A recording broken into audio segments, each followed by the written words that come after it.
earlier. Wasn't feeling well and I laid down and I fell asleep. But I wanted to pop on here and have a chat because it's been a while, and it's actually kind of an interesting subject that I had in mind. I polled you guys and you said that it seems like magic and occult books in general are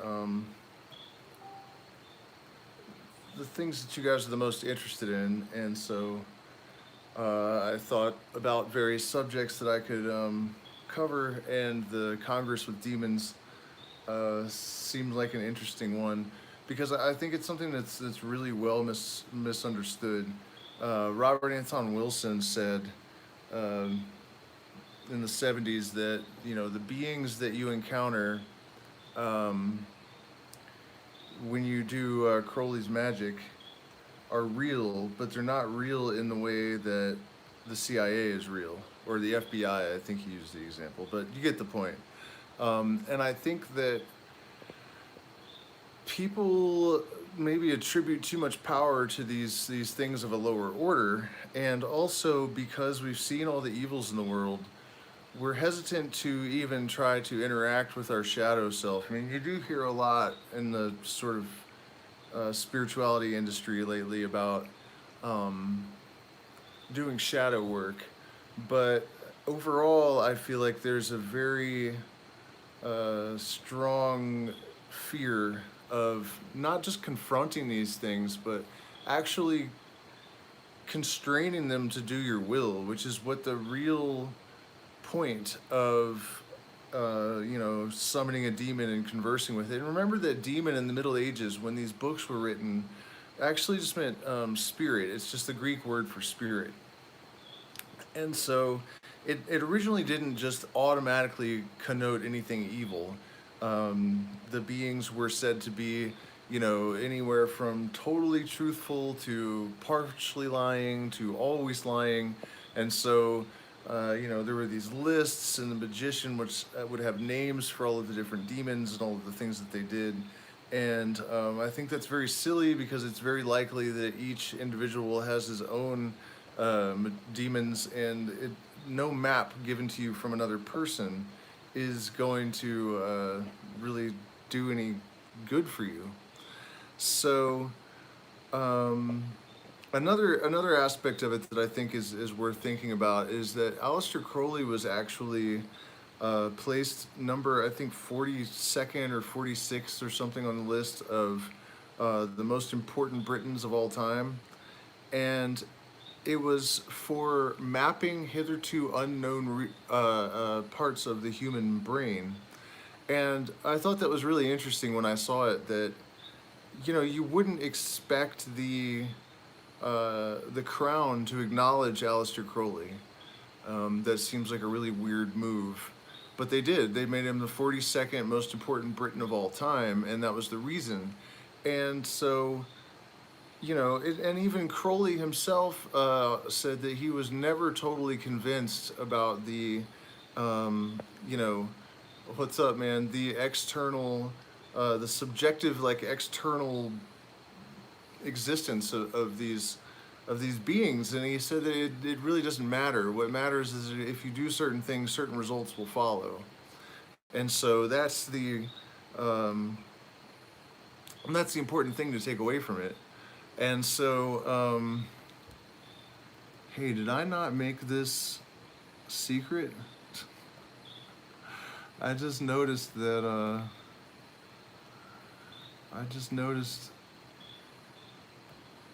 I could have sworn I made this link unlisted.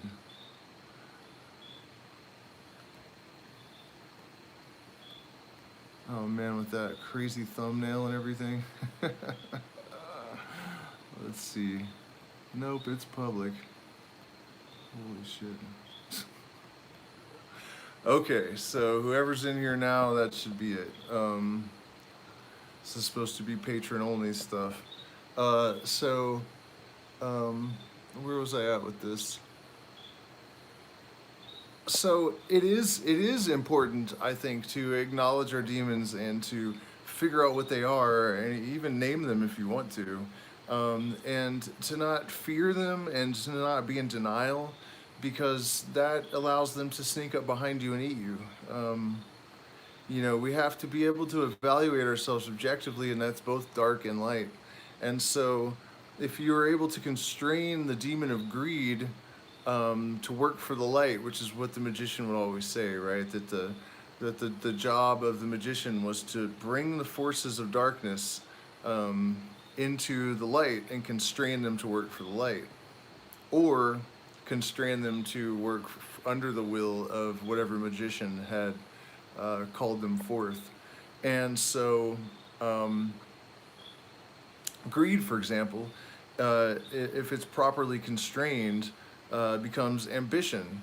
And without ambition, not a lot is done. This is one of the reasons why, when people talk about ego dissolution, I start wondering if it's propaganda, because you don't really want to completely dissolve your ego. If we were to do that, there would be no such thing as progress. There would not be a lot of development. There would be no leaders. And I've had to actually reassess my own personal belief about whether or not people can lead themselves, because as I have observed more and more over the last 5 or 6 years, I've had to actually interact with people more. I'm seeing that it may not be possible to have a leaderless kind of society, because a lot of people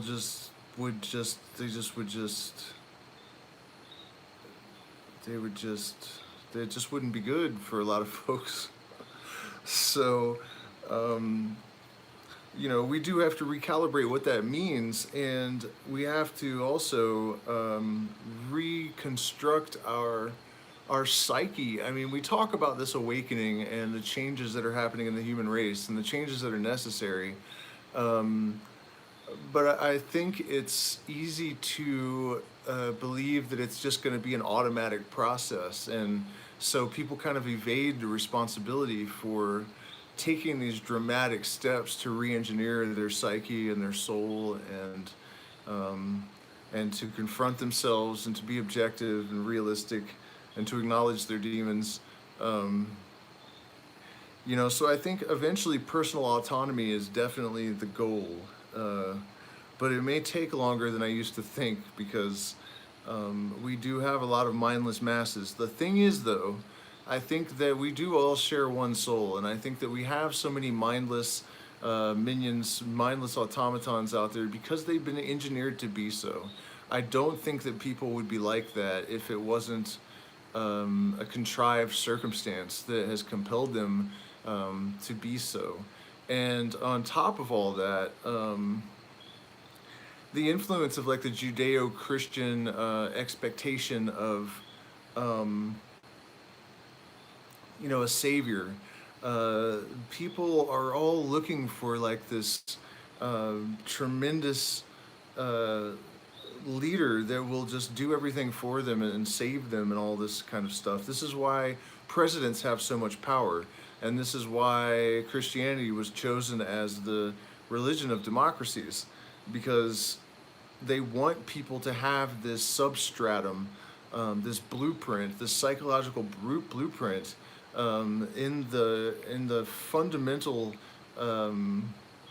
operating system of their consciousness, so that they have this belief in this like all-powerful, benign, loving, paternal overseer, this like Jehovah kind of, this earth god kind of Messiah thing.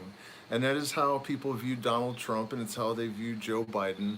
And, obviously that was a huge mistake, and it will always be a huge mistake until we have totally created a new paradigm. And so I think that also back to the subject of demons, one of the things I failed to mention is that there's actually evidence that the old magicians didn't actually think they were talking to disembodied creatures, that they knew that they were actually just engaging with the subconscious mind, and that they were interacting with parts of themselves. And I think that one of the things, it's a very complex thing, right? The brain, the mind, the psyche, whatever, all of it is just incredibly complex. Um, the essence informs the form, right? I do believe that, and so if you look at the complexity of the physical brain, um, which also can appear to be very simple, just a blob of gray stuff. Um,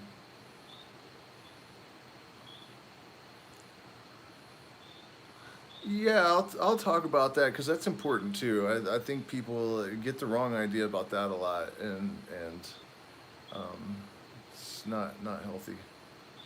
But the brain also expresses simplicity. But let's not get too off track. It's extremely complicated, both physically and metaphysically, basically. And so um,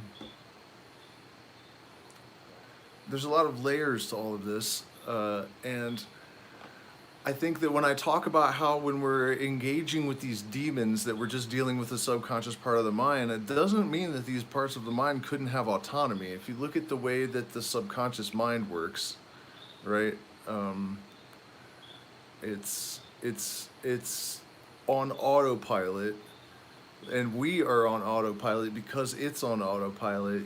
Somewhere between 70 and 99% of the time. And so the idea is that when we're able to isolate these specific areas of our consciousness and engage with them, they may very well have their own autonomous conduct relative to our conscious input, right? They're not just we're not just like operating two voices in our head. That's not what the experience is like. And I think that's one of the reasons it's easy to give subjective validity to these things in a way that isn't really accurate. Also, I think it's worthy of noting that Alistair, yeah, 92% goo and 8% electricity or something. Um, but it's not just goo. That's the thing. That's the simplistic expression of it, but it really, neural pathways and neurochemistry and neuropeptides and all of this stuff that's going on in there. Not to mention the way that all of those networks ultimately inform our conduct and our perception.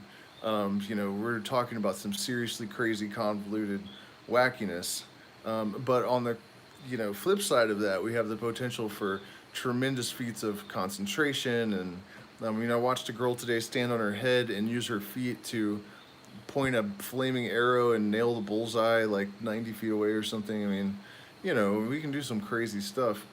Um, and that's really what it's about. It's like, if you have not constrained the brain to be under your control, and you have not the subtlety and the wherewithal to direct that much complexity, then you're going to be overwhelmed by it. And I think that really that's kind of what stupidity is in a lot of people. They're just overwhelmed by their consciousness, and they're not really able to deal with it very well, except to sort of dysfunctionally function. Um, but if you're able to constrain all of this complexity, it gives you a tremendous tool, of course, at your disposal. And then there's also the possibility of suspending the whole thing's influence and then working with what is powering the entire system, which is an entirely different subject. But so yeah, the constraining the demons to work for the light. And so this is probably actually one of the most powerful tools in our disposal, and it's not a practice for engaging in evil behavior. Um, if you take any one of like the seven deadly sins and the demons they represent, and then consider like how what your relationship with those things are, lust and sloth and all of these, all of those demons. Look at how they influence your conduct, and then consider what would it look like if you had a healthy relationship with those things. How could you use them to increase your power? And that's really the the point and the purpose behind the Congress with a demon. And, you know, just for the sake of safety, I think it is worthwhile to consider that they very may well be actual fucking demons. That's definitely possible. Only the madman is absolutely sure. So, you know, my opinions remain malleable on all of this stuff. Um, one of the reasons that I doubt it, though, is I think we'd be in way more fucking trouble. I mean, it's bad out there, but I think if we were really contending with like highly intelligent dark forces all the time, it would be even more. We'd be gone or something by now. I don't think we would have made it even this far. Uh, but here's another interesting and kind of empowering element of it, and I think that, you know, things on the energetic plane, the plane of consciousness, they all kind of have to function according to the same set of laws that everything else does. And so um, the law of entrainment tells us that the faster or higher something is cycling, that when other pulses entrain with the highest cycle, um, yeah, lower frequencies entrain with the higher, right? So, you know, there's a person that I work with a lot that is really convinced that like demons are destroying her life and it's all these dark forces and stuff, and it's a total cop out. I mean, it's really just an excuse to not do what you have to do and not take responsibility for yourself. And it's really common, and it's one of the reasons I hate so much that it's so popular. You know, everyone's talking about all these parasitical entities and all of this stuff. And, you know, I mean, also for what it's worth, I've really put myself out there, like, you know, come get me. And sure, I've had health problems and stuff, but, you know, I mean, I can totally explain all that in physical, like, I did not take care of my body. I guzzled energy drinks for years. I smoked cigarettes. I did a hell of drugs, pharmaceuticals. You know what I mean? Like, it makes sense that I would have some problems eventually. I don't really think I need to attribute that to parasitical, you know, psychic entities or whatever. And I think that what we really need in the awakened community is for people to be taking responsibility for their transformation, and this is just one of those things that kind of lets people off the hook, and it's complete bullshit, because, you know, even if they do exist, we know from physics that we would compel them to act in accordance with our symmetry. They're not going to control us unless you're like really low vibrating, mindless, you know what I mean? That's, I guess, or willfully maybe cooperating. But there's no demon that can get control of you as, you know, a higher being. This is one of the reasons that animals will do what we tell them to. They have consciousness that's cycling on a lower frequency. So a dog, you know, and one of the things that really proved this to me was moving to Ecuador, because the dogs here act in accordance with their owner's will, but they're not really trained. Like, the people aren't nice to dogs. They're actually pretty mean to them, but they're not usually horrible to them either. And so, what I'm getting at, though, is that the dogs are like, they bark at intruders, but they don't bite them. Like, I've never been attacked by a dog here. I've never heard of anyone getting bitten by a dog here. Um, and it's weird. It's like the dogs just somehow know what their owners want from them, and that's it. They want them to not really be approachable, but to not bite people and cause problems. They don't eat the chickens, you know, and it's not like the fucking people train them. Like, it's just like their will is there, and it compels the dogs to act in accordance with their will. Um, you know, and you might ask, so why in the United States do you have so many attacks and stuff? And that's because there are extreme cruelty, and that will compel an animal to be actually vicious, you know? So, you know, when I saw this down here, all the dogs just acting in accordance with their owner's will without any training, it's that the lower consciousness entrains with the higher, because it can't help it. It's how the universe is constructed. It's acting in accordance with natural law. And so, whether these, yeah, I know, I used to call my dog with my mind too. One day I just started thinking, like, I wonder if I could do that. And I would picture exactly where I wanted him to run up, and he would just be right there in a few minutes. And could be a coincidence, no way to really check, but sure the hell seemed like it. Like he was just telepathically coming when I called him. But I mean, you know what I'm saying? Like, we don't need to be worried about these dark forces having influence over us, because that's not how the hierarchy works, if they are a real thing. Um, and there was another aspect of that that was really important that I was gonna get into. Oh yeah, that's the thing. Just in case, though, I think the old practices. It's good to keep these traditions intact, just in case. And what I'm referring to there is like the drawing of the circle and the triangle that keeps the demon supposedly trapped. And this is one of the secrets to the eye and the triangle and the real symbolism behind that. If you know what the symbolism is of the eye and the triangle, it tells you an awful lot about what those people think is going on this planet. So that's an interesting thing to consider. But, I just wanted to make it clear that even though I don't necessarily have this view that there are actual demons running around harassing us everywhere, and that it's really about creating lines of communication with our subconscious, and, we can never become perfect, but we can constrain our dark elements to serve our greater purposes. And that's what we have to do. And so, I'm not going to go into a tremendous amount of detail about how to do that exactly, because I think partly it's for each individual to work out, but also that's what all of these practices um, are generally geared towards. So it's like all of the things that I talk about in the channel in relation to magic and plant medicine are kind of like engineered to facilitate that growth, right? So. Um, I mean, we could talk a little bit about. I mean, I mentioned the greed thing. How the proper relationship to greed is just ambition, and if it's selfless ambition, or balanced ambition, then it's not bad. It's necessary. Um,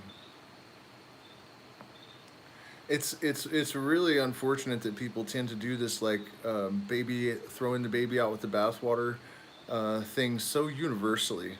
It's it's it's like,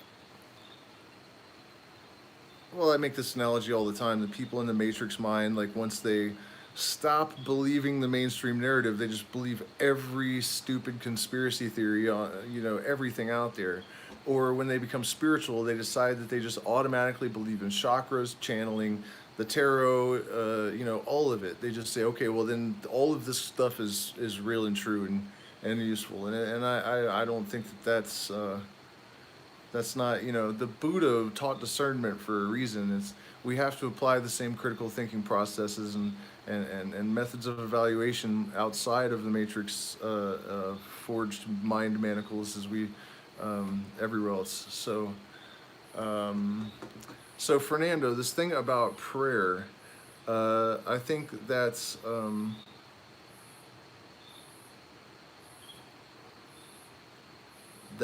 well, actually, one more note about the demons and yeah, I know. Well, what I've been saying about that a lot lately is that um, they they put most of the propaganda into the alternative narratives, because that's where the people that are thinking out of the box are looking. So that's who they need to fuck with, and that's what, I posted on Facebook something about that the other day, about how, when I was in my 20s, liberal left wing people were all conspiracy theorists.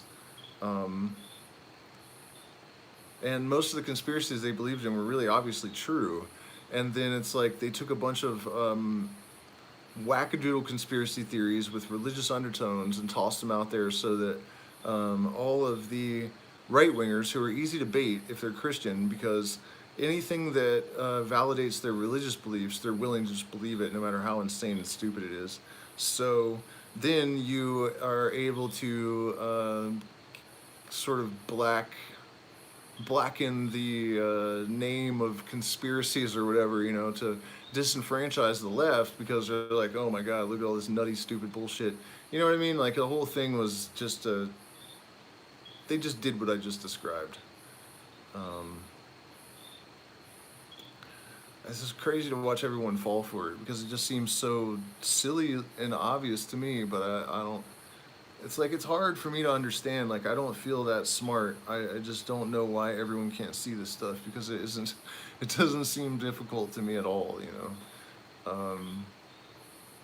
But okay, so Fernando's question about prayer. Yeah, I think I said this in the last live stream that I did publicly, but it's you know my understanding of things is that it is our consciousness that is compelling chaotic energy to order. And so it depends on what you mean by prayer. Like if you are praying to cause something to happen and you're praying to a deity or an entity, I think that's actually counterproductive. I don't because if you're sending that energy off to this thing and asking it to do something and it doesn't exist, then it's just steam lost in the void. It's gunpowder without a casing. Like it's just poof, you know. So you don't want to do that. You want to direct the focus and the concentration directly at the thing that you're trying to influence, and not so much at some sky god or whatever. But I can't see the question anymore. Actually, maybe I can see, because you were asking about humility and all. It was a whole bunch of stuff. Oh, here we go. Here's my chat.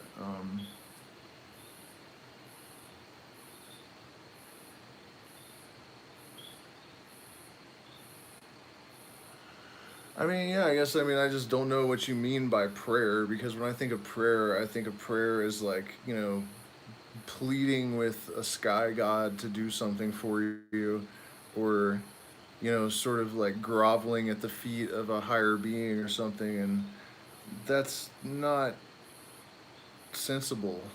Uh, I mean, I don't understand. Like, if that's not what you're doing, then isn't it just a type of meditation? So, I mean, I guess I just don't even understand the question really. Um, if you're talking about creating an internal dialogue with the objective of compelling yourself to be more humble and selfless, that's a different kind of thing. But I wouldn't call it prayer. I would just call it meditation. Um, yeah, no, I don't. I don't. I would never. I don't. I don't address a god of any kind for any reason. I don't think there is. Yeah, I know stuff for us is not on my agenda at all. I don't, and like I was saying, I think it's actually a bad idea. You want to retain, uh, you want to retain that energy and focus it yourself, rather than like giving it away to something that might even be imaginary.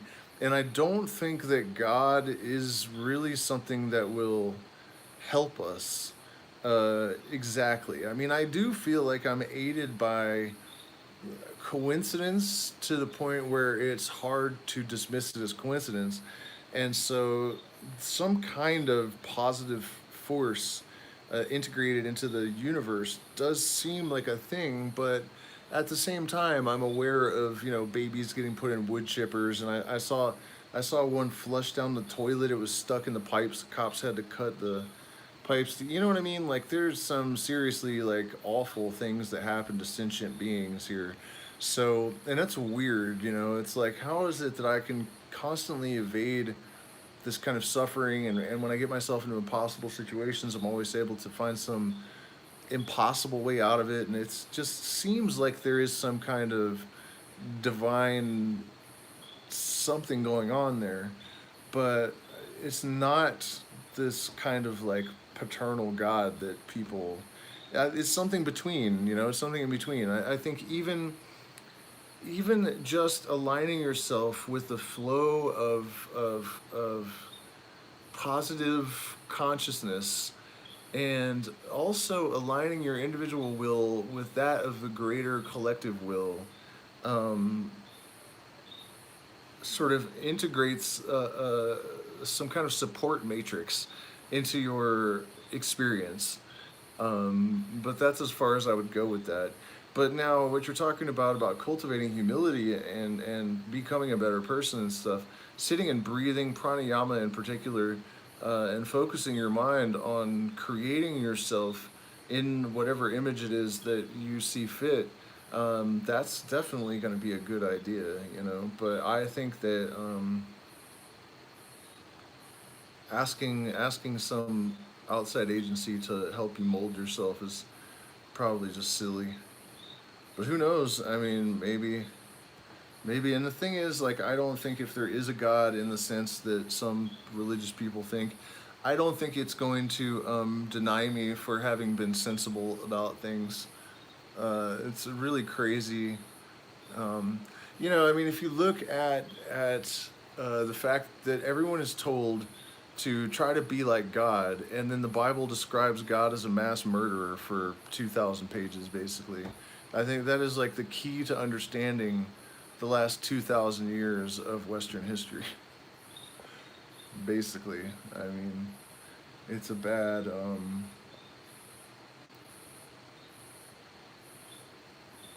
it's a bad, bad, bad, bad scene with the sky god and the religions and shit. So, anyways, you guys, I'm gonna keep it short tonight, but you know, I wanted to address I guess the important bullet points are that, you know, you don't want to give any kind of power to any kind of external agency, but particularly not something of a lower order, because even science tells us that our higher cycling consciousness constrains those things of a lower order to act in accordance with our will, our symmetry, right?